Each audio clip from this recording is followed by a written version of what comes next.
تو وہ پھر ذوالحجہ کا چاند نظر آنے سے لے کر قربانی ہونے تک اپنے جسم سے کوئی چیز ریموو نہیں کریں گے، نہ ناخن ریموو کریں گے، نہ غیر ضروری بال، نہ سر کے بال، کوئی چیز کھال سے ریموو آپ نے نہیں کرنی۔ لیکن اس سے پہلے ایک دو چیزیں، چونکہ اب ذوالحجہ 1446 ہجری شروع ہونے والا ہے، تو ایک دو اناؤنسمنٹس کرنا آج ہی ضروری ہیں، ورنہ ٹائملی اگر اسے اناؤنس نہ کیا تو آپ کے لیے کوئی فائدہ مند نہیں ہوگی۔ اس میں سے پہلی چیز جو ہے وہ یوم عرفہ کا روزہ ہے۔ صحیح مسلم میں حدیث ہے کہ میں اللہ سے امید کرتا ہوں کہ یوم عرفہ یعنی 9 ذوالحجہ کا روزہ جو ہے وہ 2 سال کے گناہوں کا کفارہ بن جائے گا۔ آپ علیہ السلام کی سنت تھی، یہ روزہ آپ رکھا کرتے تھے، صحابہ کرام کو بھی ترغیب دلایا کرتے تھے۔ اکثر لوگ پوچھ رہے ہوتے ہیں کہ یہ 9 ذوالحجہ جو ہے وہ آپ نے سعودی عرب کا دیکھنا ہے یا پاکستان کا؟ بھائی پاکستان کا ہی دیکھنا ہے۔ سعودی عرب کا دیکھنا تو یہ پچھلے 30-40 سال کی گیم ہے۔ اس سے پہلے تو ہمیں پتہ ہی نہیں ہوتا تھا کہ سعودی عرب میں چاند کب نظر آیا ہے، چند دنوں کے بعد ہی پتہ چلتا تھا۔ اور اگر آپ شروع کے 1200-1300 سال دیکھیں تو یہاں تو کسی کو نہیں پتا ہوتا تھا کہ یوم عرفہ کب آنا ہے۔ تو یہ ریلیجن پوری دنیا کے لیے، صرف عرب کے لوگوں کے لیے نہیں ہے۔ تو یہ یوم عرفہ سے مراد 9 ذوالحجہ کا روزہ ہی ہے۔ ہم نے اپنے ملک کے اعتبار سے 9 ذوالحجہ کو یہ روزہ رکھنا ہے انشاءاللہ تعالی۔ باقی جو قربانی کرنے والے لوگ ہیں ان کے لیے ایک الگ سے حدیث ہے صحیح مسلم کے اندر کہ جن لوگوں کا ارادہ ہو قربانی کرنے کا اس مہینے میں، تو وہ پھر ذوالحجہ کا چاند نظر آنے سے لے کر قربانی ہونے تک اپنے جسم سے کوئی چیز ریموو نہیں کریں گے، نہ ناخن ریموو کریں گے، نہ غیر ضروری بال، نہ سر کے بال، کوئی چیز کھال سے ریموو آپ نے نہیں کرنی۔ یہ پروٹوکول ان کے لیے جنہوں نے قربانی دینی ہے۔ ظاہر ہے اللہ تعالیٰ نے ایک اس حوالے سے اسے سنت ٹھہرایا ہے، یہ کوئی فرض نہیں ہے لیکن قربانی کرنے والوں کے لیے یہ سنت ہے۔ اور ظاہر ہے اس میں امپلائیڈ ہے کہ جو آپ کے گھر والے ہیں وہ بھی اس میں شامل ہیں، انہوں نے بھی اس کو فالو کرنا ہے سنت کے طور پر۔ جب آپ کی قربانی ہو جائے اس کے بعد آپ بال ریموو کر سکتے ہیں۔ صحیح مسلم میں ہی ایک اور حدیث ہے کہ نبی صلی اللہ علیہ وآلہ وسلم نے غیر ضروری بال جو ہیں یا ناخن کاٹنے کی جو مدت مقرر فرمائی ہے وہ 40 دن میں ایک دفعہ ہے۔ تو اب یہ ضروری نہیں ہے کہ آپ نے ہر جمعے یہ بال کاٹنے، 40 دن میں ایک دفعہ کاٹ لیے یا ناخن کاٹ لیے تو وہ کافی ہے۔ یہ نہ ہو کہ لوگوں کو ٹینشن ہو جائے کہ یہ تو 10 دن گزر جائیں گے، ہم تو ہر جمعے کو کاٹتے ہیں۔ تو 40 دن کی مدت مقرر کی گئی ہے، اس سے کم میں جس وقت بھی آپ کاٹ لیں گے تو سنت میں شمار ہوگا، اس سے زیادہ لیٹ کرنے کی اجازت نہیں ہے۔ اب وہ لوگ جو قربانی نہیں کریں گے یا ان کی استطاعت نہیں ہے تو ان کے لیے بھی ایک حدیث موجود ہے سنن نبی داؤد کے اندر، سنن نسائی کے اندر، دونوں بکس میں، کہ نبی صلی اللہ علیہ وآلہ وسلم سے ایک صحابی نے کہا یا رسول اللہ میرے پاس تو ایک دودھ دینے والی بکری ہے، اگر آپ مجھے اجازت دیں تو میں وہ قربان کر دیتا ہوں۔ تو آپ نے اجازت نہیں دی، ظاہر ہے کہ اس کا رزق اس سے جڑا ہوا تھا، اس کے علاوہ اس کے پاس کچھ نہیں تھا۔ تو آپ علیہ السلام نے فرمایا کہ تم پھر ایسا کرنا کہ عید والے دن جب باقی لوگ قربانی کر رہے ہوں گے تو تم نے اپنے بال صاف کر لینے ہیں، ناخن کاٹ لینے ہیں، تو تمہیں بھی اللہ تعالیٰ پوری قربانی کا ثواب دے دے گا۔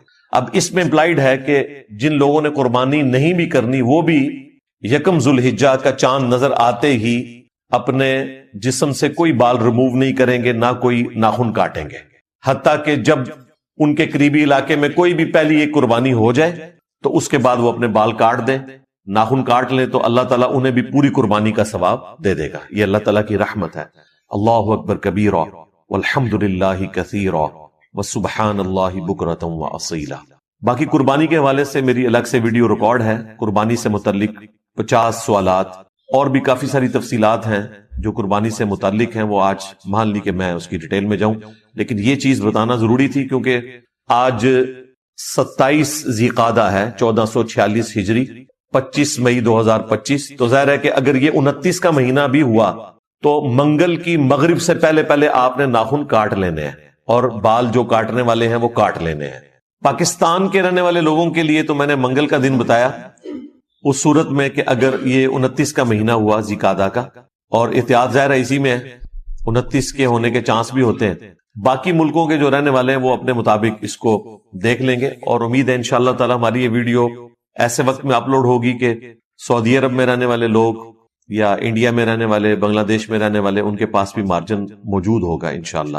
باقی واٹس ایپ گروپس میں بھی ہم اس طرح کی چیزیں شیئر کروا دیتے ہیں۔ تو یہ سارے بہانے ہیں جی قربانی کے. میں تو پوری کوشش کرتا ہوں کہ اس کے اوپر لوگوں کو ترغیب دلائی جائے کہ قربانی نہ مس کریں. سر یہ بہت بڑی نعمت ہے. آپ قیامت والے دن اور کچھ نہیں ہے تو حضرت ابراہیم علیہ السلام سے سفارش کے لیے عرض کر سکتے ہیں.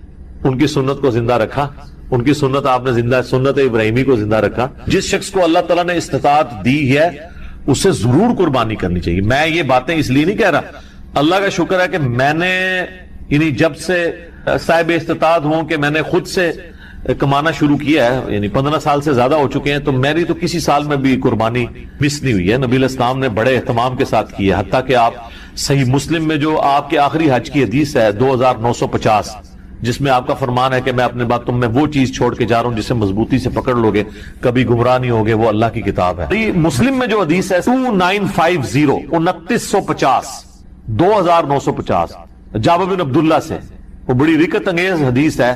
جابر بن عبداللہ آلموسٹ نابینا ہو چکے ہوتے ہیں تو امام باقر ان کو ملنے کے لیے جاتے ہیں. تو ان کو بتایا جاتا ہے کہ حضور کا بچہ آیا آپ کے پاس, امام باقر حضرت حسین کے پوتے. تو وہ ان کو اپنے پاس بٹھاتے ہیں تو امام باقر اس حدیث کو روایت کرتے ہیں, اور امام باقر سے امام جعفر صادق نے بیان کیا ہے, اور 2 واسطوں سے امام مسلم نے لی ہے. تو امام باقر کہتے ہیں کہ جابر بن عبداللہ میرے یہ سامنے کے بٹن کھولتے ہیں اور میرے سینے پہ یوں ہاتھ رکھتے ہیں اور کہتے ہیں تم میرے نبی کے بیٹے ہو, تم مجھ سے جو پوچھنا چاہتے ہو پوچھو. تو وہ کہتے ہیں میں آپ سے پوچھنے آیا ہوں کہ نبی علیہ السلام نے حج کس طرح کیا تھا. تو وہ حج کی آلموسٹ 7-8 صفحوں پہ لمبی حدیث ہے. مسلم شریف میں 2950 اور مشکات میں دوسری جلد میں حج کے چیپٹر میں پہلی حدیث یہ ہے. اس میں الفاظ ہیں کہ یمن سے نبی علیہ السلام نے 100 اونٹ منگوائے حجۃ الوداع کے موقع پر. 63 اونٹ آپ نے اپنے مبارک ہاتھوں سے نہر کیے ایک حج کے موقع پہ. 63 اونٹ, اور یہ حضور اپنی طرف سے کر رہے ہیں, اور باقی 37 جو ہیں وہ مولا علی کو کہا کہ تم نے کرنا ہے. تو 63 میں اشارہ تھا کہ آپ کی چونکہ زندگی مبارک کے 63 سال ہیں, آپ نے پورے سال ایک سال کی قربانی ایک ہی دفعہ کی ہے. اور اس کے بعد جابر بن عبداللہ کہتے ہیں کہ جب وہ 100 کے 100 اونٹ نہر ہو گئے تو نبی علیہ السلام نے حکم دیا کہ ہر اونٹ میں سے ایک ایک بوٹی لی جائے, اور وہ ساری 100 کی 100 بوٹیاں ایک دیگ میں ڈال کے پکائی گئیں, ہر ایک جانور سے ایک بوٹی لے کے. اور پھر جابر بن عبداللہ کہتے ہیں کہ مولا علی نے اور نبی علیہ السلام نے ایک دسترخوان پہ بیٹھ کے تناول فرمایا. تو وہ پوری کی پوری حدیث جو ہے نا بڑی رکت انگیز ہے پڑھنے والی. نبی علیہ السلام کے آخری حج کا بیان, حجۃ الوداع. تو اس سے بھی یہ یعنی بات پتہ چلی کہ نبی علیہ السلام نے اس سنت کا بڑا اہتمام کیا ہے. لہذا اس چکروں میں تو پڑھنا ہی نہیں چاہیے کہ جناب واجب ہے یا سنت ہے. بھائی سنت ہے کریں, تو یہ سنت ہی ہے, واجب نہیں ہے, لیکن سنت مؤکدہ ہے, سنت دائمہ متواتر اور مسلسل بھی ہے. تو وہ صاحب استطاعت ہے, ضرور کرے. جہاں ہم اتنے اور خرچے کرتے ہیں تو قربانی کیوں نہ کرے. اگر کوئی شخص آلریڈی مقروض ہے تو کیا وہ قربانی دینے کے لیے قرضہ اٹھا سکتا ہے یا قربانی نہ دے؟ قربانی کیوں نہ دے جی, کروڑ پتی لوگ بھی مقروض ہیں. یہ بڑے بڑے فیکٹریوں کے مالکوں سے آپ پوچھیں, انہوں نے کروڑوں میں قرضے اٹھائے ہوئے ہیں. وہ اکویٹی تو ان کی 40% ہے, 60% تو ڈیٹ انہوں نے بینکوں سے اٹھایا ہوا ہے. وہ تو سب سے پہلے تو ان کی قربانی ساقط ہو جائے گی. یہ قرضہ جو ہے یہ عارضی قرضہ ہے. یہ اس قرضے کو وہ قرضہ نہیں کہا جاتا کہ جس کی بنیاد پہ قرضہ یہ ہے کہ ایک بندہ قرضے کے تلے اس طرح دب گیا کہ اس کی 2 وقت کی روٹی محال ہو گئی ہے اور وہ روکھی سوکھی کھا کے گزارا کر رہا ہے, اس کو مقروض کہا جاتا ہے. کروڑ پتی لوگوں کو مقروض نہیں کہا جاتا. تو وہ اس طرح نہیں ہے, قرضہ اٹھا کے آپ کریں. یہ کمیٹی آپ نے قرضے ہی تو ڈالی ہوتی ہے, کمیٹی ڈال لیں. بھائی کی شادی کے لیے ڈالتے ہیں کمیٹیاں, اور وہ جوتیاں اور کپڑے ہوں تب بھی نئے لے کے دیتے ہیں بچوں کو. اس کا خرچہ نکالیں تو ایک بیل میں حصہ ڈالنے سے تو کم ہی بنتا ہے. یہ بیل میں حصہ ڈالنا تو اس سے کم ہی بنتا ہے. آج کل ایک ایوریج شادی کے اوپر 15-20 ہزار روپے لگ جاتا ہے. تو سر 12-13 ہزار روپے کا آپ بیل میں حصہ نہیں ڈال سکتے. ضروری ہے کہ آپ نے بکرا ہی لینا ہے, بیل میں حصہ ڈال لیں. تو یہ جو آپ نے کمیٹی بھی ڈالی ہوتی ہے, اگر ایک سپوز لاکھ روپے کی آپ کی کمیٹی نکلی ہے, تیسری ہے چوتھی, اور 10,000 روپیہ مہینہ ہے, تو چوتھی آپ نے کمیٹی جب لے لی ہے تو آپ نے ابھی تک تو 40,000 اس کو جمع کروایا ہے نا کمیٹی والے کو. 60,000 تو آپ نے بعد میں کرانے ہیں, لیکن لاکھ روپے آپ نے پہلے ہی اٹھا لیا ہے. تو 60,000 کے تو آپ بھی مقروض ہیں. تو پھر تو دنیا میں کوئی بندہ ہی نہیں بچے گا. یہ سارے بہانے ہیں جی قربانی کے. میں تو پوری کوشش کرتا ہوں کہ اس کے اوپر لوگوں کو ترغیب دلائی جائے کہ قربانی نہ مس کریں. سر یہ بہت بڑی نعمت ہے. آپ قیامت والے دن اور کچھ نہیں ہے تو حضرت ابراہیم علیہ السلام سے سفارش کے لیے عرض کر سکتے ہیں. ان کی سنت کو زندہ رکھا, ان کی سنت آپ نے زندہ، سنت ابراہیمی کو زندہ رکھا. کوئی ایک نیکی اپنے ساتھ رکھیں اور اچھی چیز قربان کریں، ریاکاری کے لیے نہیں. جس طرح وہ یہ بھی دیکھیں آپ، یہ ٹی وی چینلز پہ شروع ہو جائے گا. تو کراچی میں ایک بندہ ہے، وہ جناب بچپن میں ایک بیل اوپر تیسری منزل پہ چوتھی منزل پہ چڑھا لیتا ہے، پھر وہ کرین آتی ہے اس کو اتارنے کے لیے. اس طریقے سے ایک بندہ ہے وہ جناب امریکن بیل منگواتا ہے، اس میں چپیں فٹ ہوئی ہوتی ہیں. اگر یہ وہ اللہ کے لیے اچھا جانور دینا بہت اچھی بات ہے، لیکن اس کی نمائش نہیں ہونی چاہیے. ریاکاری ہوئی تو امال برباد ہونے کا خدشہ ہے. مسند احمد میں حدیث ہے، جس نے دکھلاوے کے لیے نماز پڑھی اس نے شرک کیا، حالانکہ پڑھی نماز ہے. دکھلاوے کے لیے روزہ رکھا اس نے شرک کیا، اور دکھلاوے کے لیے اللہ کی راہ میں صدقہ کیا. یہ صدقہ ہی ہے نا، اللہ کی راہ میں قربانی کرنا، تو اس نے شرک کیا. یہ باتیں کرنا صرف آسان ہے، دین کے اوپر چلنا بڑا مشکل کام ہے. تو جناب قرضہ اٹھانا پڑتا ہے تو کوئی مسئلہ نہیں. قرضہ کیا، آپ کو سب مر چلے ہیں قرضہ اٹھا، کمیٹی ڈال لیں، پلان کریں قربانی کے لیے. اگر آپ نے ہر مہینے میں بھی 1000 روپے علیحدہ کیا ہو نا، سال بعد 12,000 روپے بن جاتا ہے، آپ ایک حصہ ڈال ہی سکتے ہیں. تو اس کو جس طرح باقی خرچے رکھے ہوئے ہیں نا، بچوں کی فیس، بچوں کی فیسیں آج کل 2,000 سے تو سٹارٹ ہو رہی ہے ایک عام نارمل سکول کے اندر، تو 24,000 روپے تو آپ بچوں کی فیس بھی سال کی دے رہے ہیں. تو سال میں 1000 روپے علیحدہ کر کے آپ اللہ کی راہ میں قربانی نہیں کر سکتے. کرنی چاہیے. ایون قرضہ بھی اٹھانا پڑتا ہے، ضرور اٹھائیں، کریں، کیونکہ یہ قرضہ ایسا نہیں ہے کہ جو آپ کی گردن کو دبوچ لے گا، آپ آسانی سے اتار لیں گے. 12-13,000 روپے کیا چیز ہے. اب اس چکر میں نہ پڑ جائے کہ میں نے جا کے 50,000 روپے دی کوئی بیتل بکری جا کے لینی ہے، تو وہ تو ظاہر ہے اتنا بڑا ہاتھ بھی نہ ڈالیں آپ. ٹھیک ہے، نارمل قربانی کر لیں. بھی اگلا سوال ہے، اگر ایک خاندان میں ایک سے زیادہ لوگ مالی طور پر استطاعت رکھتے ہوں تو سب لوگوں کو الگ الگ قربانی دینا ہوگی، یا ایک خاندان کی جانب سے ایک قربانی کر دینا ہی کافی ہے؟ بہتر ہے جی سب الگ الگ دیں. دیکھیں یہ فضیلت ہے، ہر بندے نے اپنی قبر میں جانا ہے، وہ اللہ کے حضور کیوں نہ قربانی لے کے جائے. ان صلاتی و نسکی و محیایا و مماتی للہ رب العالمین. رہا شرعی مسئلہ تو یہ ہے کہ ایک خاندان کی طرف سے ایک قربانی کافی ہے.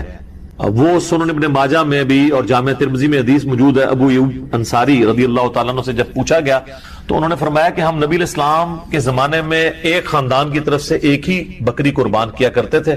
پھر بعد میں جب لوگ باہم دولت میں ایک دوسرے پہ فخر کرنا شروع کر دیا تو پھر ایک سے زیادہ لوگ جانور قربان کرنا شروع کر دیا لوگوں نے. اور ایک اور حدیث ہے سنن ابن ماجہ میں بھی، المستدرک للحاکم میں، ایک اور صحابی کہتے ہیں کہ ہم تو ہمیشہ سے پورے خاندان کی طرف سے ایک ہی جانور قربان کیا کرتے تھے، بکری یا بکرا، لیکن اب میرے گھر والے مجھے اکساتے ہیں تو ہم یعنی ایک دوسرے پہ روب ڈالنے کے لیے کہ ہمسایوں نے تو 3 بکرے دیے ہیں، تم کیوں ہے. یہ صحابہ کے زمانے میں بھی ہے. یہ وہ جو ایک خاندانی ٹسل ہے، یہ تو وہ صحابی کہتے ہیں اب مجبوراً ہمیں اپنے گھر والوں کے اکسانے کے الفاظ ہیں، اکسانے پہ ہم بھی 1-2 بکرے زیادہ کر دیتے ہیں. ورنہ شرعی مسئلہ یہی ہے کہ ایک خاندان کی طرف سے ایک قربانی. یہ خاندان سے مراد ایک چولہا ہے. ایک چولہا اس اعتبار سے کہ میاں بیوی بچے. اب آپ کو گھر ایسا لے آئیں گے جہاں پہ 5 فیملیز رہ رہی ہیں اور چولہا ایک ہو تو وہ آپ کہیں گے ایک قربانی نہیں، وہ 5 خاندان ہے. چولہا عموماً بولا جاتا ہے. تو اگر 5 گھر میں خاندان ہے، ویسے خرچے ان کے علیحدہ علیحدہ ہیں، صرف ایک چولہا اکٹھا ہونے سے یہ نہیں ہوگا کہ ایک خاندان بنے گا. میاں بیوی بچے یہ ایک خاندان ہے. چاہے وہ 5 بھائی اکٹھے رہ رہے ہیں، چولہا اکٹھا جل رہا ہے، پھر بھی وہ 5 خاندان تصور ہوں گے. ہر ایک خاندان کو اپنی قربانی الگ سے دینی چاہیے. اچھا یہ بھی بعض لوگوں میں مشہور ہے کہ جی 7 ضروری پورے کر رہے ہیں. نہیں، 7 زیادہ سے زیادہ. ایک بندہ بھی ایک گائے دے سکتا ہے، 2 بندے بھی مل کے ایک گائے دے سکتے ہیں. ایک اور تحفہ لے لیں. صحیح بخاری میں حدیث ہے انٹرنیشنل نمبر کے مطابق 969. ابن عباس رضی اللہ تعالیٰ عنہما کہتے ہیں کہ نبی صلی اللہ علیہ وآلہ وسلم نے فرمایا اللہ تعالیٰ کو ان 10 دنوں میں، یعنی یہ جو پورا عشرہ ہے 1 ذوالحجہ سے 10 ذوالحجہ تک، ان 10 دنوں میں کیے گئے اعمال سے بڑھ کر کوئی عمل نہیں ہے. ایک صحابی نے عرض کیا یا رسول اللہ صلی اللہ علیہ وآلہ وسلم، کیا اس میں نیکیاں کرنا جہاد سے بھی افضل ہے؟ تو آپ صلی اللہ علیہ وآلہ وسلم نے فرمایا ہاں، اللہ کی راہ میں جہاد کرنے سے بھی افضل ہے، سوائے اس شخص کے کہ جو جان اور مال لے کر اللہ کے حضور جہاد کے لیے گیا اور وہ زندہ سلامت واپس نہ آیا، نہ اس کی جان واپس آئی نہ مال، سب کچھ ہی لٹ گیا.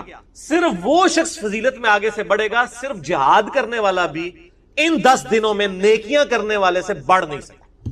صحیح بخاری 969. اور اسی حدیث کا ایک طریق جو ہے مسند احمد میں ہے انٹرنیشنل نمبر کے مطابق 6154، مصنف ابن ابی شیبہ میں 13919 انٹرنیشنل نمبر کے مطابق ابن عمر سے. اس میں بھی یہ الفاظ ہیں، اس میں آگے الفاظ ہیں کہ ان دنوں میں اللہ تعالیٰ کی کثرت کے ساتھ تکبیر، تحلیل اور تحمید بیان کرو۔ تکبیر کہتے ہیں اللہ اکبر کہنے کو، تحلیل کسے کہتے ہیں لا الہ الا اللہ کو، اور تحمید حمد بیان کرنے کو الحمدللہ۔ اور یہ دیکھیں ہماری جو تکبیرات جس پہ سنی شیعہ سب کا، پوری امت کا اجماع ہے جو عملی تواتر سے ٹرانسفر ہوئی ہیں، ان میں یہ تینوں چیزیں آتی ہیں، اللہ اکبر اللہ اکبر، کیا ہو گیا تکبیر، لا الہ الا اللہ تحلیل، واللہ اکبر اللہ اکبر وللہ الحمد، تینوں چیزیں آ گئی نا۔ تو یہ تکبیرات اس میں بلند کرو، اور اس میں سنت ہے کہ آپ عید کے اوپر میرا کلپ ہے عید کی نماز کا طریقہ، اس میں میں نے ڈیٹیل سے بتایا کہ آپ نے بڑی عید کے لیے جب جانا ہے بلند آواز سے تکبیرات بلند کرتے ہوئے جائیں، اور چھوٹی عید کے لیے آہستہ آواز میں یہ تکبیرات بلند کی جائیں۔ اور یہ جو حدیث ہے بخاری کی 969، اس کی ہیڈنگ میں امام بخاری لے کے آئے ہیں کہ ابن عمر اور ابو ہریرہ رضی اللہ تعالی عنہما بازار میں ان 10 دنوں میں جاتے تھے اور بلند آواز سے تکبیرات پڑھتے تھے، اللہ اکبر لا الہ الا اللہ واللہ اکبر اللہ اکبر وللہ الحمد، تاکہ لوگ بھی یعنی تکبیرات پڑھیں، یعنی تکبیر ہی تکبیر ہر طرف بلند کی جاتی تھی۔ اور اسی ہیڈنگ میں امام بخاری 969 کے اوپر ہیڈنگ میں لے کے آپ پی ڈی ایف میں دیکھیں گے نا تو آپ کو امام بخاری کے باب کی ہیڈنگز تعلیقاً روایتیں مل جائیں گی، جن کی صحیح اسناد مصنف عبد الرزاق اور مصنف ابن ابی شیبہ میں بھی آپ کو، اور سنن کبری البیہقی میں، یہ 3 مین کتابیں ہیں صحابہ کے آثار کی جن میں آپ کو مل جائیں گی انشاءاللہ۔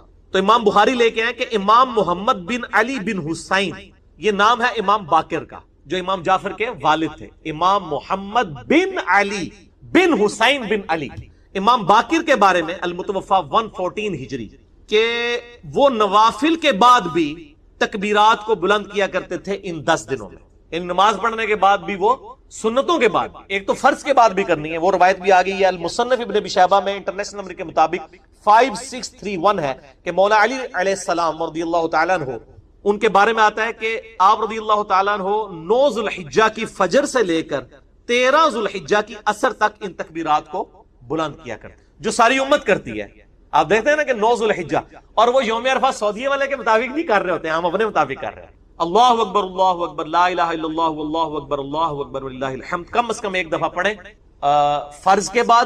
اور امام باقر کے بارے میں آ رہا ہے، امام بخاری لے کے ہیں کہ وہ نوافل اور سنتوں کے بعد بھی پڑھا کرتے تھے۔ اچھا، المصنف ابن ابی شیبہ میں آپ اگر تکبیرات والا چیپٹر نکالیں نا، جس سے میں نے یہ روایت مولا علی کی بیان کی، اس میں آپ کو 3 طرح کی تکبیرات ملیں گی، تینوں ہی سنت ہیں کیونکہ صحابہ اور تابعین سے ثابت ہیں۔ ایک تکبیر آپ کو یہ ملے گی کہ صحابہ کرام تکبیر بلند کرتے تھے، اللہ اکبر اللہ اکبر اللہ اکبر، صرف یہ بھی تکبیر بلند کر سکتے ہیں، یہ بھی عید کی تکبیرات ہے۔ دوسری تکبیر جو مشہور ہے اللہ اکبر لا الہ الا اللہ واللہ اکبر اللہ اکبر وللہ الحمد، اور تیسری تکبیر بھی ملتی ہے اللہ اکبر کبیرہ والحمد للہ کثیرہ وسبحان اللہ بکرۃ واصیلا۔ اور یہ جو میں نے آخر میں دعا پڑھی تو صحیح مسلم میں اس کی فضیلت آئی ہے کہ ابن عمر کہتے ہیں کہ ایک شخص نے نبی علیہ السلام کے پیچھے پڑھی تو آپ فرمایا اس کے لیے تو آسمان کے دروازے کھول دیے گئے، اور کہتے ہیں اس دن کے بعد میں نے اس دعا کو کبھی نہیں چھوڑا۔ تو وہ ثنا کے طور پہ پڑھنا بھی اسے سنت ہے، یعنی سبحانک اللہم و بحمدک جو ہم پڑھتے ہیں نا، اس کی جگہ بھی یہ پڑھ سکتے ہیں اللہ اکبر کبیرہ والحمد للہ کثیرہ وسبحان اللہ بکرۃ واصیلا۔ یہ واؤ کے بغیر بھی ثابت ہے، واؤ کے ساتھ بھی ہے، اللہ اکبر کبیرہ الحمد للہ کثیرہ سبحان اللہ بکرۃ واصیلا، واؤ کے ساتھ ذرا اس میں کنٹینیوشن آ جاتی ہے۔ تو یہ تینوں تکبیرات ثابت ہیں، آپ کوئی سی تکبیر بھی بلند کریں وہ تکبیر ہی شمار ہوگی، اللہ تعالیٰ کی بڑائی کا بیان ہوگا۔ بخاری اور مسلم دونوں میں حدیث ہے کہ اللہ کا ذکر کرنے والا زندہ کی مثل ہے اور ذکر نہ کرنے والا مردہ کی مثل، یعنی وہ زندہ لاش ہے جو اللہ کا ذکر نہیں۔ جامع ترمذی میں حدیث ہے، ایک صحابی حاضر ہوئے، یا رسول اللہ مجھے کوئی ایسی نصیحت کریں کہ اس کے بعد مجھے کسی چیز کی ضرورت نہ رہے۔ نبی علیہ السلام نے کہا کہ تیری زبان ہر وقت اللہ کے ذکر سے تر ہے، بس یہ نصیحت تھی، یعنی صرف نماز کی حد تک نہیں، عام حالت۔ اچھا، ذکر کے لیے زبان ہلانا بھی ضروری نہیں ہے، دل میں بھی ذکر ہو سکتا ہے، اللہ کو یاد کرنا بھی ذکر ہے، غور و تفکر کرنا بھی ذکر ہے۔ اصل چیز ہے گاڈ اورینٹڈ ہو۔ بخاری مسلم میں حدیث ہے، جب تم نماز پڑھ کے اسی جگہ پہ بیٹھے رہتے ہو نا جہاں پہ نماز پڑھی تھی، اسی مصلے کے اوپر، جب تک وضو نہیں ٹوٹتا نا، کچھ ذکر نہ بھی کرو تب بھی فرشتے دعائے رحمت تمہارے لیے کرتے رہتے ہیں۔ حتیٰ کہ بخاری مسلم میں ہے کہ جو شخص نماز کے انتظار میں ہے نا، اللہ تعالیٰ اسے بھی نماز کے اندر ہی شمار کر لیتا ہے۔ دیکھیں اللہ تعالیٰ کی رحمت ہے، یعنی یہ تو ایک نہ ختم ہونے والا سلسلہ ہے۔ بخاری مسلم دونوں میں حدیث ہے، میں اپنے بندے کے گمان کے قریب ہوں جیسا کہ میرے بارے میں گمان کرے، جب وہ مجھے دل میں یاد کرتا ہے میں اسے دل میں یاد کرتا ہوں، جب وہ مجھے کسی مجلس میں یاد کرتا ہے نا تو میں اس سے بہتر مجلس میں اسے یاد کرتا ہوں. جب وہ میری طرف ایک بالش بڑھتا ہے میں اس کی طرف ایک ہاتھ بڑھتا ہوں. جب وہ میری طرف چل کے آتا ہے میں اس کی طرف دوڑ کر آتا ہوں. تو یہ حدیث قدسی ہے بخاری مسلم دونوں میں, اور اسپیسیفکلی یہ قرآن حکیم کی درس و تدریس کے حوالے سے ذکر ہوا تھا کہ ایسی مجلس میں فرشتے حاضر ہوتے ہیں, اور جب اللہ کے پاس جاتے ہیں, حالانکہ اللہ جانتا ہے, پھر بھی پوچھتا ہے کہ میرے بندوں کے پاس گئے تھے کس حالت میں پایا. وہ بتاتے ہیں یہ حالت تھی. پھر اللہ تعالیٰ پوچھتا ہے مجھ سے کیا مانگ رہے تھے, فرشتے بتاتے ہیں کہ بندے جنت مانگ رہے تھے. اللہ تعالیٰ پوچھتا ہے کیا جنت دیکھی انہوں نے, کہتے ہیں نہیں, اگر دیکھ لیتے تو اس سے بھی زیادہ مانگتے. اور کیا کہتے تھے, جہنم سے آزادی مانگ رہے تھے, کیا جہنم دیکھی میرے بندوں نے, نہیں, اگر دیکھ لیتے اس سے بھی زیادہ اشد و سے مانگتے. اللہ تعالیٰ فرماتا ہے تم گواہ ہو جو میں نے سب کو معاف کر دیا. اچھا, وہ فرشتے کہتے ہیں یا اللہ ایک بندہ ایسا تھا جو ویسے ہی وہاں پہ آ گیا تھا, اس کی نیت نہیں تھی لیکن وہ ان کی مجلس میں بیٹھا تھا. اللہ تعالیٰ فرماتا ہے کہ یہ لوگ ہی ایسے ہیں کہ جو ان کی مجلس میں بھی بیٹھ جائے گا ان کو بھی میں نے بخش دیا. وہ جو کہہ رہے ہوتے ہیں نا غوث پاک کے درس میں بھی اگر کوئی بیٹھ گیا, کہانیوں میں نہیں میرے بھائی, درس قرآن میں, وہ چاہے غوث پاک دے رہے ہو یا کوئی انجینئر پاک دے رہے ہو یا کوئی ڈاکٹر پاک دے رہے ہو, اگر اخلاص کے ساتھ کوئی اللہ کا ذکر کر رہا ہے, خالص توحید بتا رہا ہے, قرآن و سنت کی تعلیمات بتا رہا ہے, اس کی مجلس میں بیٹھنے والے کے لیے جنت کا راستہ آسان ہو جائے گا. وہ تو حدیث ہے صحیح مسلم کے اندر کہ جو علم کے راستے پہ چلتا ہے اللہ تعالیٰ جنت کا راستہ اس کے لیے آسان کر دیتا ہے. یہ تو بالکل اسٹیبلش چیز ہے. یہ ذکر ایسا معاملہ ہے کہ کوئی دل میں بھی یاد کرتا ہے نا, اللہ اس کو پھر دل میں یاد کرتا ہے. فَاذْكُرُونِي أَذْكُرْكُمْ, یہ تو قرآن میں سورۃ البقرہ میں ہے, اے میرے بندے مجھے یاد کر میں تیرا ذکر کروں گا, اور اس سے بہتر مجلس میں کروں, فرشتوں کی مجلس میں کروں. اور انسان کی کتنی خوش نصیبی ہے کہ انسان اللہ کو یاد کرے, اللہ تعالیٰ اس کے رسپانس میں اسے یاد کرتا ہے. انسان کا اللہ کو یاد کرنا یہ چھوٹی چیز ہے, اللہ کا اپنے بندے کو یاد کرنا یہ بڑی چیز ہے. سنن ابن ماجہ میں حدیث ہے, اور یہ تعلیقاً امام بخاری بھی حدیث لے کے آئے ایک چیپٹر کی ہیڈنگ میں, اور یہ اتنی ذکر انگیز حدیث ہے کہ اس حدیث کو میں نے اپنے اسکار کارڈ میں بھی شامل کیا ہے کہ میں اپنے بندے کے ساتھ ہوتا ہوں اس وقت جب وہ میرا ذکر کر رہا ہوتا ہے اور اس کے ہونٹ میرے ذکر کی وجہ سے ہل رہے ہوتے ہیں. زبان سے ذکر کرنا یہ سب سے افضل ذکر ہے, کیونکہ اس میں آپ کی زبان, اعضاء, دل, دماغ سب کچھ شامل ہو جاتا ہے. دل میں بھی ذکر کرنے کا ثواب ہے لیکن زبان سے کرنا افضل ہے. اسی لیے آپ دیکھیں جو آبلیگیٹری چیزیں ہیں وہ اللہ تعالیٰ نے زبان کے ساتھ جوڑ دی ہیں. یعنی نماز آپ دل میں نہیں پڑھ سکتے, زبان سے پڑھنی ہے, اور کم از کم اتنی آواز سے کہ وہ خود آپ محسوس کر رہے ہو. محسوس سے مراد یہ نہیں ہے کہ 10 نمازی دیر تک سن رہے ہیں, نہیں, محسوس سے مراد ہے کہ آپ کو فیل ہو رہا ہے کہ آپ کو اپنی زبان سے پڑھ رہے ہیں. اس طریقے سے جانور قربان کرنا ہے تو تکبیر اتنی آواز سے کہنی ہے کہ آپ کے کان خود سن رہے ہیں. جو آبلیگیٹری چیزیں ہیں وہ اللہ تعالیٰ نے زبان کے ساتھ جوڑی ہوئی. زبان کا ذکر بہرحال دل کے ذکر سے افضل ہے. باقی ریاکاری والا جو ایشو ہے وہ ہر شخص کا ایک پرسنل معاملہ ہے, کسی کے اوپر ہم فتویٰ نہیں لگاتے, لیکن جو اللہ تعالیٰ نے آبلیگیٹری نمازیں رکھ دی ہیں وہ تو اتنی اعلانیہ رکھی ہوئی ہے کہ خود بخود ریاکاری کا چانس ہے, تو وہ ریاکاری نہیں ہے.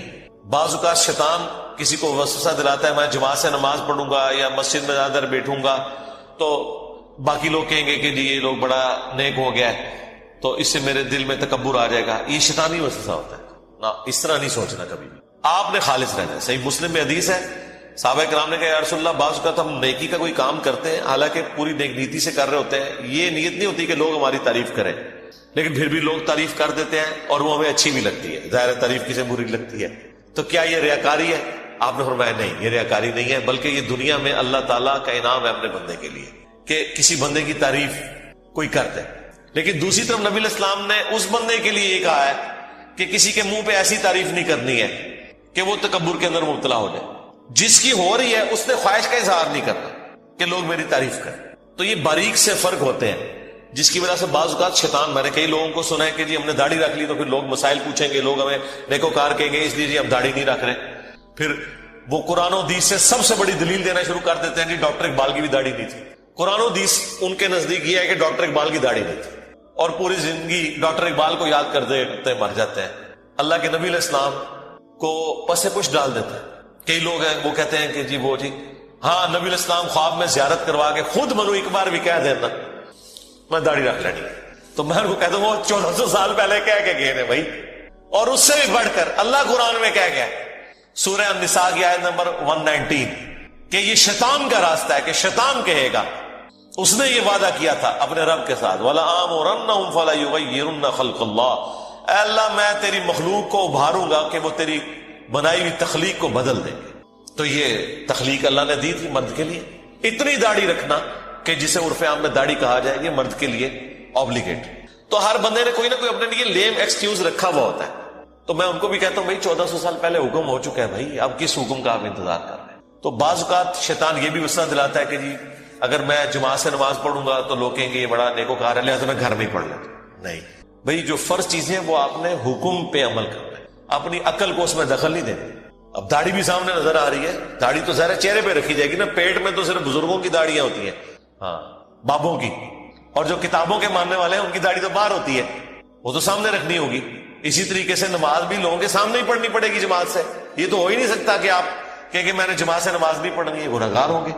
یہ مرد کے لیے میں کہہ رہا ہوں، عورت تو ظاہر ہے اس کے لیے تو حکم ڈفرینٹ ہے۔ تو یہ چیزیں اللہ تعالیٰ نے اپنی یاد کے لیے، دیکھیں کتنے الارمز فٹ کیے ہوئے ہیں، ہمیں کتنے سگنل پورے دن میں ملتے ہیں۔ انسان اللہ تعالیٰ سے اپنے آپ کو بے نیاز کر ہی نہیں سکتا۔ میں ایک ہسٹری چینل کے اوپر یا نیشنل جغرافک پہ ایک ڈاکومنٹری دیکھ رہا تھا، ایک کوئی نان مسلم تھا تو وہ مختلف مسلمان اسکالرز کے پاس نا امریکہ میں انٹرویو کرنے جا رہا تھا کہ ہمیں آپ ریلیجن کے بارے میں بتائیں کہ اسلام کیا ہے۔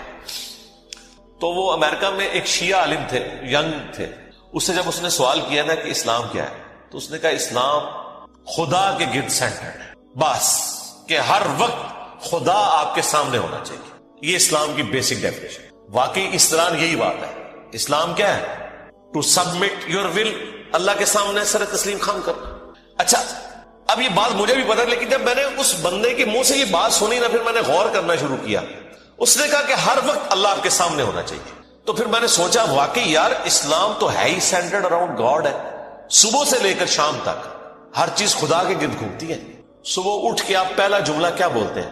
الحمدللہ الذی احیانا بعد ما اماتنا والیہ النشور۔ تمام تعریفیں اس اللہ کے لیے جس نے مرنے کے بعد مجھے دوبارہ سے زندہ کر لیا اور میں نے لوٹ کے اسی کی طرف جانا ہے۔ آخرت کا ذکر بھی ساتھ ہی ہے۔ یہ تلوار جو ہے نا یہ ہر وقت لٹکی رہے گی۔ آپ دیکھیں دنیا میں جتنی دعائیں ہو رہی ہوتی ہیں نا، آخرت کا موت کا ذکر ساتھ پیرلل میں آ رہا ہوتا ہے کہ تیاری سٹارٹ ہی صبح کیا ہو رہا ہے؟ اے اللہ موت کے بعد زندگی دی ہے اور پھر میں نے مار کے تیرے پاس ہی آنا ہے جو آخری موت ہے، جس کے بعد میں نے اٹھنا بھی کوئی نہیں، پھر قیامت میں ہی اٹھنا ہے۔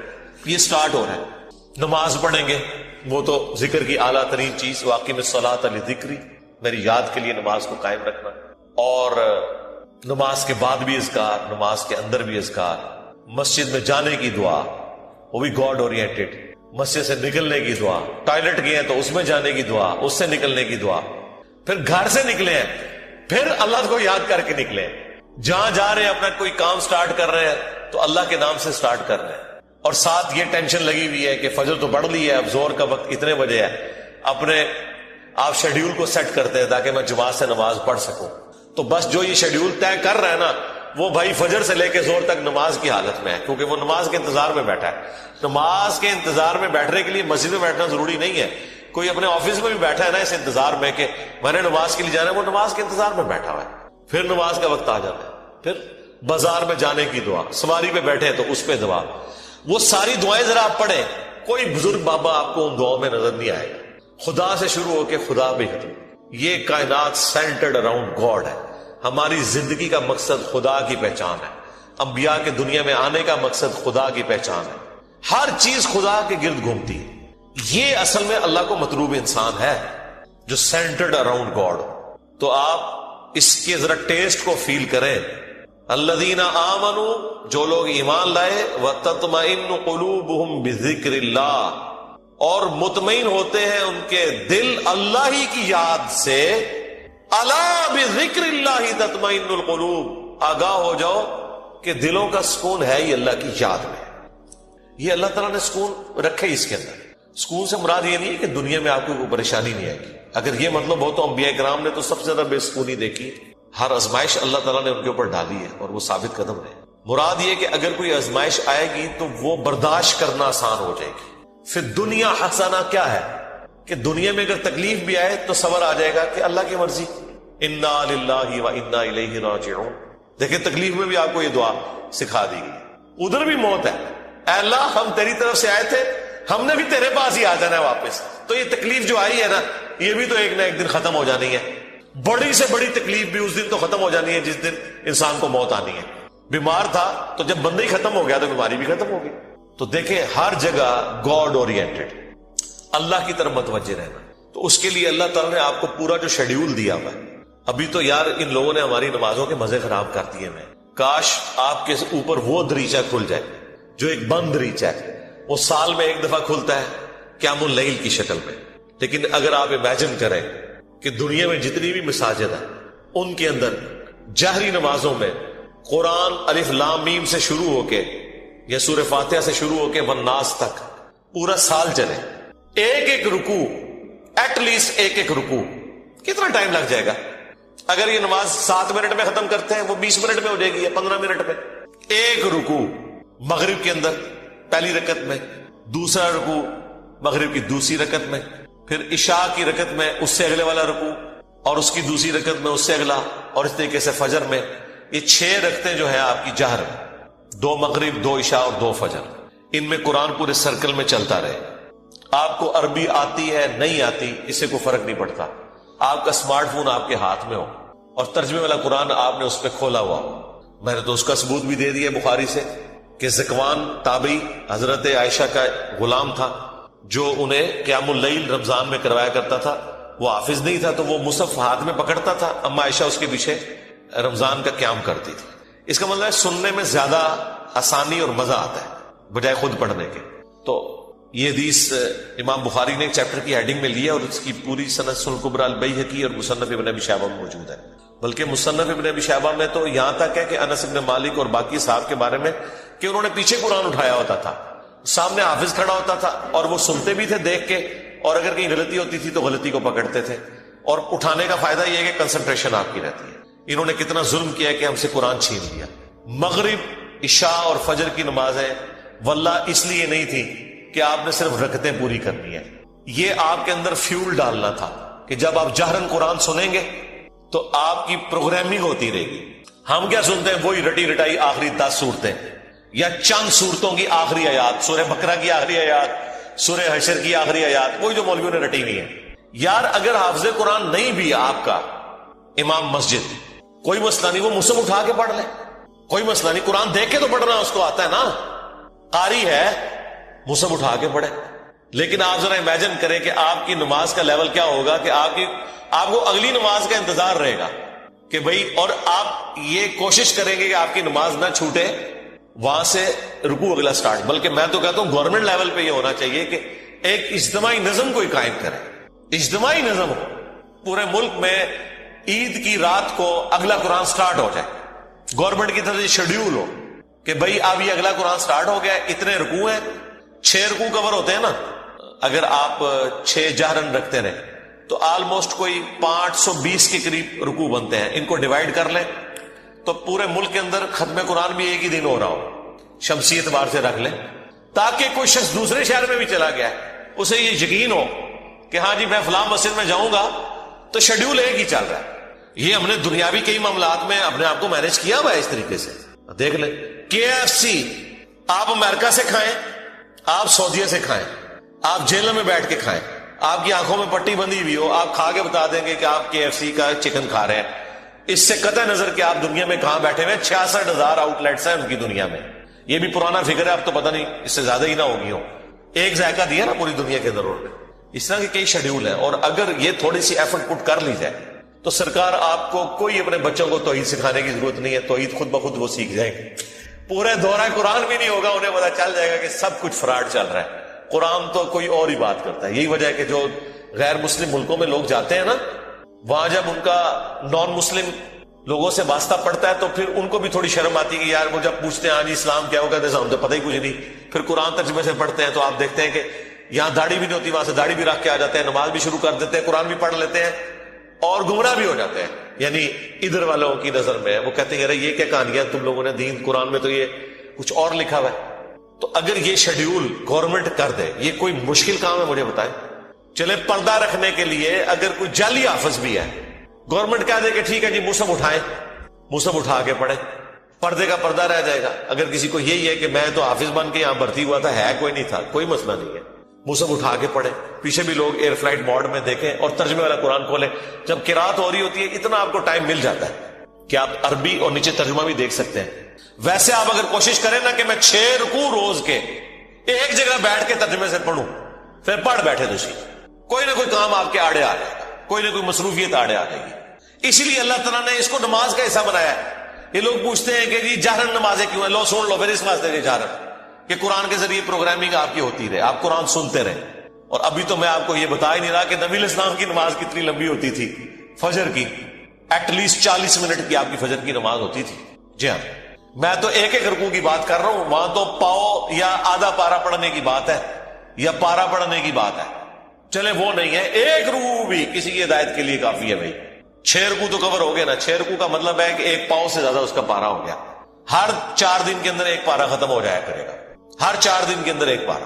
تو اس کا مطلب ہے کہ یہ ایک مہینے کے اندر آلموسٹ کتنے پارے ہو جائیں گے جی؟ 7 پارے. اور 4 مہینے کے اندر آلموسٹ آپ کا ایک قرآن مکمل ہو جایا کرے گا. تو 4 مہینے میں اگر قرآن مکمل ہو رہا ہے تو سال میں 3 قرآن تو ویسے ہی ختم ہو جائیں گے, چوتھا تراویح میں ہو جائے گا. 4 قرآن آپ کے.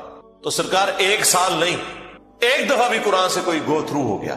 اور پھر اللہ نے کیا اس میں مزہ رکھا ہے کہ اتنی موٹی کتاب ہے کہ بوریت بھی نہیں ہوتی. آپ جتنا بھی پڑھ لینا دوبارہ اس سورت تک پہنچنے کے لیے اتنا وقت گزر چکا ہوتا ہے کہ جب آپ وہ دوبارہ پڑھتے ہیں آپ کو بالکل نئی لگ رہی ہوتی ہے. اگر یہ چھوٹی سی کتاب ہوتی ہے تو 2-4 بار پڑھ کے کوئی بوریت والا معاملہ ہو جاتا.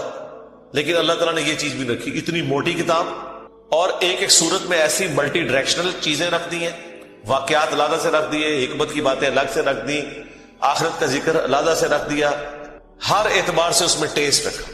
تو یہ قرآن ہماری زندگی میں آ سکتا تھا. اور یہ ویڈیو تو میں نے بہت پہلے ریکارڈ کی ہے کہ قرآن کو اپنی زندگی میں کیسے لایا جائے.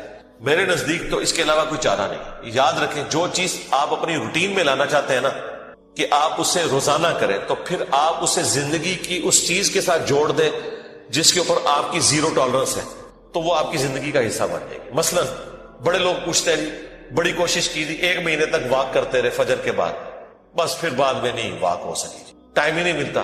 تو میں ان کو کہتا ہوں آپ اس کو اپنی روٹین میں جوڑیں. روٹین آپ کی کیا ہے؟ نماز مسجد میں جا کے پڑھتے ہو, ہاں جی, بس موٹر سائیکل نہیں اب لے کے جانا, پیدل جانا ہے مسجد. فجر کی نماز کے لیے بھی پیدل جانا ہے. اپنی روٹین میں آپ جانا ہی جانا ہے. اگر مسجد 15 منٹ کی مسافت کے اوپر ہے, چاہتے نہ چاہتے 15 منٹ کی آپ کی واک ہو جائے گی. اور اس کو آپ کو یاد کر کے نہیں کرنا پڑے گا, سوائے اس کے کہ آپ نے جانا ہے تو آپ نے پیدل جانا ہے. یا عشاء کے وقت آپ ٹائم رکھنا چاہتے ہیں تو اپنی واک کا ٹائم وہ رکھ لیں, اور 5 نمازیں پیدل جا کے پڑھیں. تو آپ ذرا کیلکولیٹ کریں, ہر نماز کے ساتھ جانے اور آنے میں آپ کی واک اٹیچ ہو جائے گی, کیونکہ آپ نے روٹین کا حصہ بنا لیا. جو انسان کو اسپیشل کام کرنا پڑتا ہے نا, اس میں انسان کو تردد ہوتا ہے. لیکن جو انسان اپنی روٹین میں شامل کر لیتا ہے, بس یہ قرآن بھی میں کہتا ہوں آپ اپنی روٹین میں شامل کریں. اور اس کو شامل کرنے کا طریقہ یہی ہے کہ فرض نمازوں میں امام مسجد کی منت مارنی پڑے, کوئی مٹھی گرم کرنی پڑتی ہے اس کی, کریں اسے کہ بھائی یار چل کچھ نہیں تو فجر میں تو شروع کر یار, مغرب عشاء میں نہیں کر سکتا.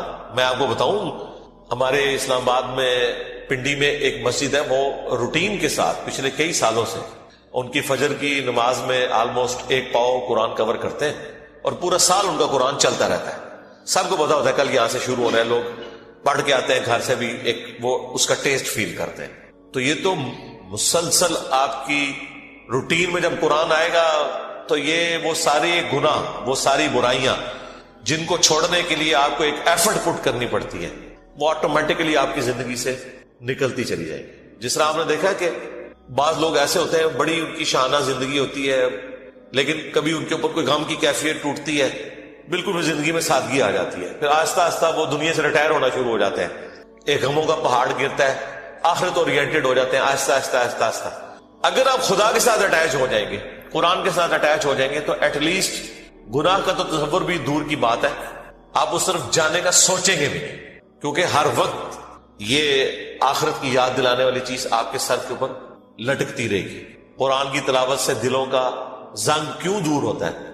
آخرت اورینٹڈ تلاوت سے, اس لیے کہ آپ جب قرآن کی تعلیمات کو سمجھیں گے, ذرا عربیوں کو تو تلاوت ہی کہنا تھا نا, انہوں نے تو ترجمہ نہیں کرنا تھا نا. اور تلاوت کا ایک معنی فالو کرنا بھی ہوتا ہے, ایک ہوتا ہے قرات کرنا اور ایک ہے اس کے پیچھے پیچھے چلنا. یہ ترجمے والا قرآن اسمارٹ فون نے تو زندگی آسان کر دی. میں کہتا ہوں اس سائنس نے ہماری دنیا تو آسان کی ہے، جو ہماری آخرت آسان کرتی ہے۔ آپ امیجن کریں اس یوٹیوب کی برکت سے صدیوں میں جتنے لوگوں نے توحید قبول کی ہے، چند سالوں میں ہمارے پلیٹ فارم سے کر لی، جو امید ہی کوئی نظر نہیں آ رہی تھی۔ اور یہ آپ نہ سمجھیں یہ لوگ ہیں، یہ نسلیں ہیں، ہاں آپ ان کو ملٹی پلائی کریں تو یہ ساری سائنس کی برکت ہے۔ آج دین کتنا سیکھنا آسان ہے، اور اس پہ عمل کرنے کے لیے آپ کو موٹیویٹ کرنے کے لیے کتنے والنٹیئر اویلیبل ہیں اگر آپ خدا کے ساتھ کمیٹڈ ہیں۔ اللہ تعالی ہمیں ہر وقت اپنی یاد میں رہنے کی توفیق